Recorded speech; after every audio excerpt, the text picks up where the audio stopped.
Hello friends, कैसे हो आप लोग। एक बार फिर से स्वागत है हमारे यूट्यूब चैनल AGI क्वान्टिटी पर। और हम लास्ट लेक्चर में डिस्कस कर रहे थे खरपतवारों का वर्गीकरण। और हमने जो है सीड कोड के आधार पर बात कर ली थी, खरपतवारों का वर्गीकरण कर लिया था। तो उसका रिवीजन कर लेते हैं और शुरुआत करते हैं यहीं से। हमने चौड़ी पत्ती यानी डाइकोट्स के बारे में बात की थी। इसमें जो एग्जाम्पल आते हैं हिरणखुरी है, सत्यानाशी, बथुआ है। और जो संकरी पत्ती वाले खरपतवार आते हैं जिनको मोनोकॉट्स कहते हैं, इसमें मोथा और दूब घास आदि खरपतवार आते हैं। उसके बाद बात करें based on crop weed relationship, यानी फसल खरपतवार के संबंध के आधार पर मौसम विशेष में उगने वाले खरपतवार। शरदकालीन, इसमें चिकोरी या कासनी जो कि बरसीम में उगता है। उसके बाद बात करते हैं फसल विशेष परजीवी जो पैरासाइट होते हैं खरपतवार, उनके बारे में बात करते हैं। सबसे पहले आता है पूर्णतना, जो कोई टोटल स्टेम इसको कहते हैं इंग्लिश में। और यह अमेरबेल होता है। अमेरबेल आप लोगों ने देखी होगी, पतली पतली धागेनुमा होती है जो कि पेड़ पर अपना परपोषित होती है। ये परजीवी होती है जो कि पेड़ पर उगती है।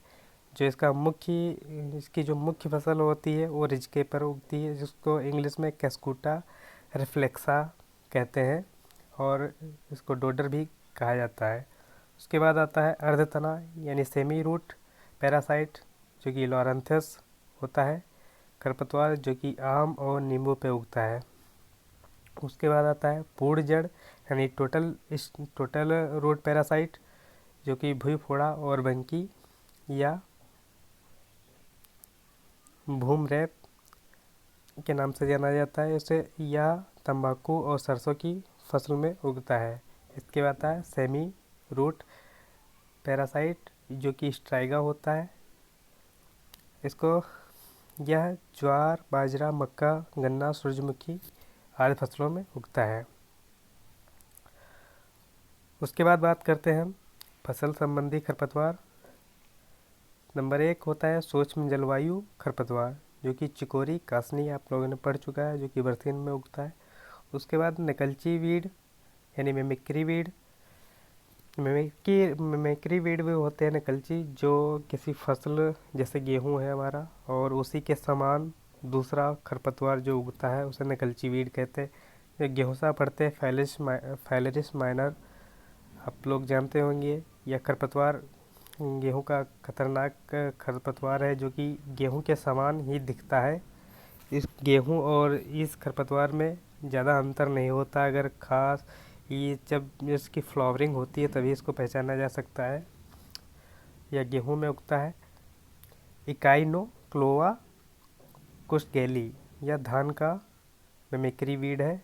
और एविना फेटुआ जंगली जई होती है, यह जई का मिमिक्री वीड होता है।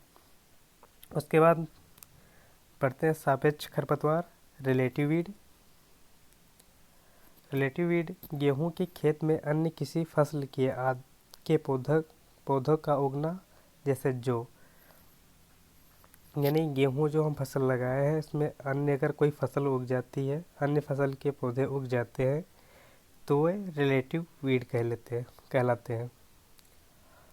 और इसके बाद बात करते हैं निरपेक्ष खरपतवार एब्सोल्यूट वीड जो होते हैं। एब्सोल्यूट वीड कोई भी खरपतवार जो खेत में उग जाता है वो एब्सोल्यूट वीड होता है। उसके बाद हम बात करें अवांछित खरपतवार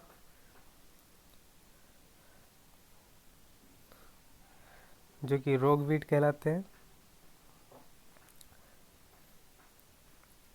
किसी एक ही फसल की एक किस्म में दूसरी किस्म का पौधा उगना अवांछित खरपतवार कहलाता है।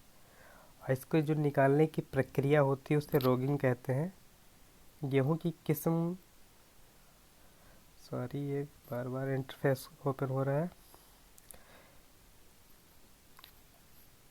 गेहूं की किस्म सोनालिका में, जैसे हमने एक वैरायटी खेत में लगाई सोनालिका और उसके साथ कोई दूसरी वैरायटी अगर उगाती है उसे ही अवांछित खरपतवार कहलाते हैं।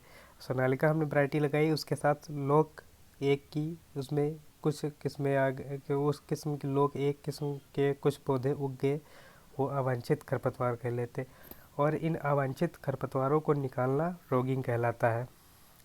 ये क्वेश्चन यहाँ से इम्पोर्टेंट है, ये क्वेश्चन एग्जाम में पुट हो जाता है। उसके बाद बात करें उगने के आधार पर, अविकल्पी खरपतवार यानी ऑब्लिगेट वीड, ऐसे खरपतवार जो हमेशा खेत में ही उगते हैं। ऐसे खरपतवार जो हमेशा खेत में उगते हैं, खेत के अलावा कहीं भी नहीं उगते हैं, जिसमें होता है बथुआ, खरबथुआ। बथुआ जो होता है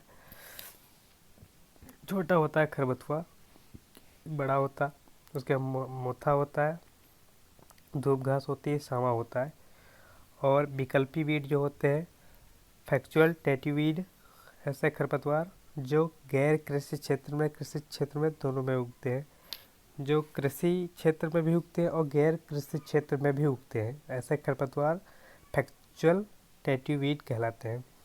एग्जाम्पल नागफनी, लेंटाना कैमरा। लेंटाना कैमरा जो जंगली खरपतवार है, जंगल का खरपतवार सबसे हानिकारक खरपतवार माना जाता है, ये जो कि कृषि क्षेत्र में भी उगता है और जंगल में उगता है, ये विकल्पी खरपतवार कहलाता है।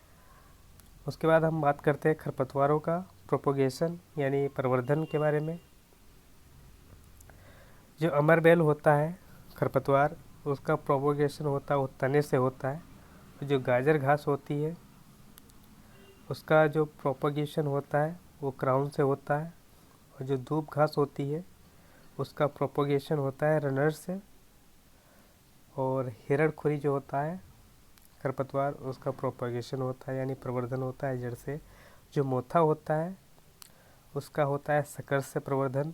और इसके अलावा जलकुंभी जो होती है, जो जलीय खरपतवार की सबसे हानिकारक खरपतवार है, और इसका जो प्रवर्धन होता है आपसूट से होता है। और पत्थरचट्टा का जो प्रोपिगेशन यानी प्रवर्धन होता है वो पत्तियों से होता है। इस वीडियो में बस इतना ही। नेक्स्ट लेक्चर में हम डिस्कस करेंगे खरपतवार कंट्रोल के बारे में। आज के लिए बस इतना ही। वीडियो देखने के लिए धन्यवाद। वीडियो अगर अच्छा लगा हो तो वीडियो को लाइक करें और शेयर करें अपने फ्रेंड्स में, और चैनल को प्लीज़ सब्सक्राइब करें। धन्यवाद।